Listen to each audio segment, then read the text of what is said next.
Hey, what's up everyone? Morey Croson here, and today we're going to be going over the 5 landing mistakes that are going to make you slower, and we'll start the video right now. This is the newest edition of the Performance Lab. Reach your individual goals. You don't want to just talk about straight line speed. We also want to talk about your ability to be quick. We break down your video. Let's make you into the quarterback I know you can become.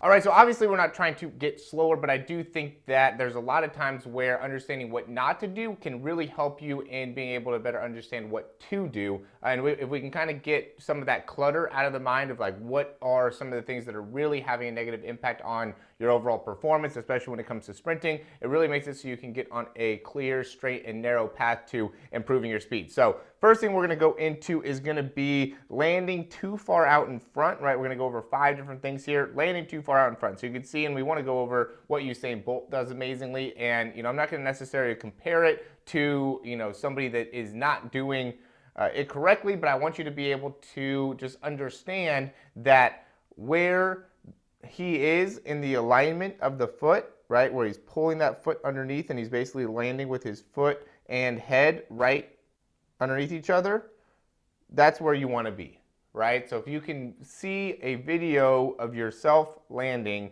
and you are not in that position, then you're landing with your foot too far out in front, and that's something that you're going to want to address, want to improve, and that is making you slower overall. Second thing is going to be landing in like the middle of the foot or the heel, right? So you can see as he's coming through here, he's landing on, the ball of the foot to kind of toe area. He's not landing on his heel. He's not landing in like the middle part of his foot, right? He's landing on his forefoot, right? He's landing on the front part of his foot, not the middle, not the back. Make sure you're landing on like the toe forefoot in order to really make it so you can propel forward. And if you're landing anywhere, outside of that position, it can really have a negative impact. Now, we can go deeper into that and say, he's landing a little bit more on the inside part of his big toe, as if like that's the first part that's kind of hitting the ground there, but he's a little bit different on each foot, right? So you can see, and it might even be a little bit more on the outside on the right side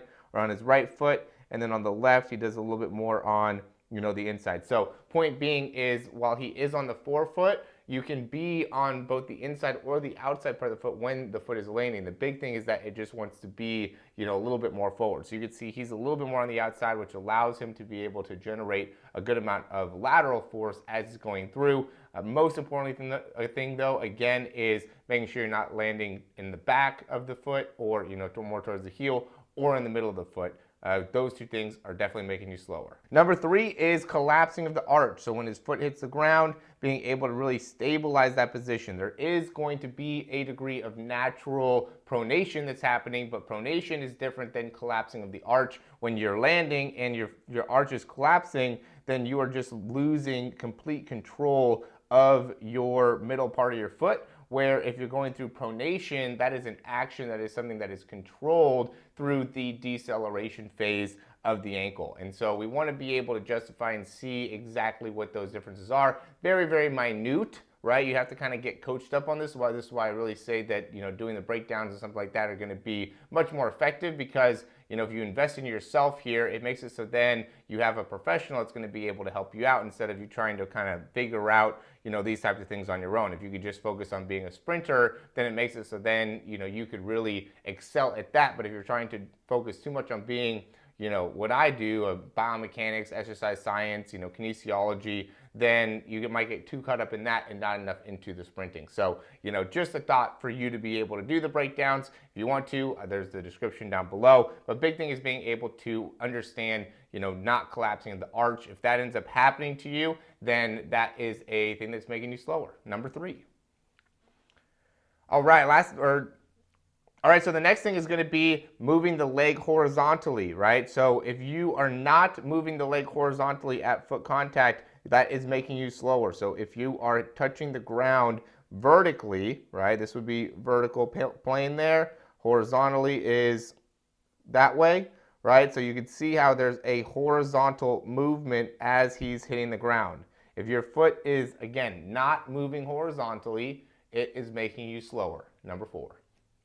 And number 5 is a big asymmetry between foot position. And I really had to think good about making sure that this is something that could come across as beneficial for you because, I see people that when they land, their foot ends up really turning out to the side on one side, and the other side is much more straight, right? Because it's hard to be able to say that your toes need to be perfectly straight at landing, right? You can see there's external rotation of the tibia, and there's a lot of these guys that are doing that, right? There's a lot of people that are having a good amount of external rotation within the leg. So, it's not something that is going to be a make it or break it if you have external rotation during landing in the tibia or in the femur or in the foot in general. And while that might not necessarily be the most biomechanical efficient thing, there are parts of that could still allow you to excel. But what you end up getting into trouble is if there's a lot of external rotation on one foot, but not a lot of external rotation on the other foot, creating asymmetrical patterns within your body, which then makes it so you're more at risk for injury, and also makes it so you're really not able to control the landing and kind of deceleration phases as good. So making sure that you could really create an environment where you have some degree of symmetry.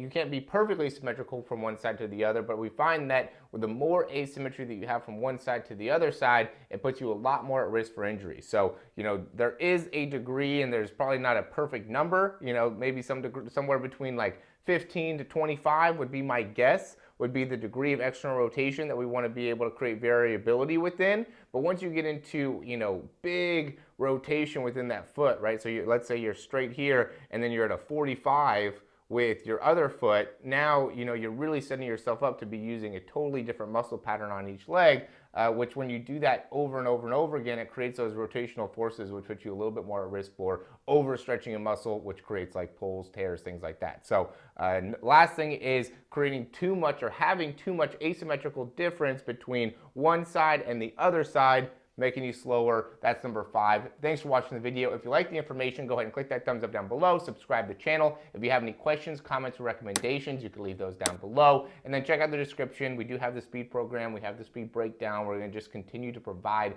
more and more things to be able to help you guys in improving your speed, understanding the biomechanics behind running fast, and just providing overall value. So again, thanks for watching. We'll talk to you soon.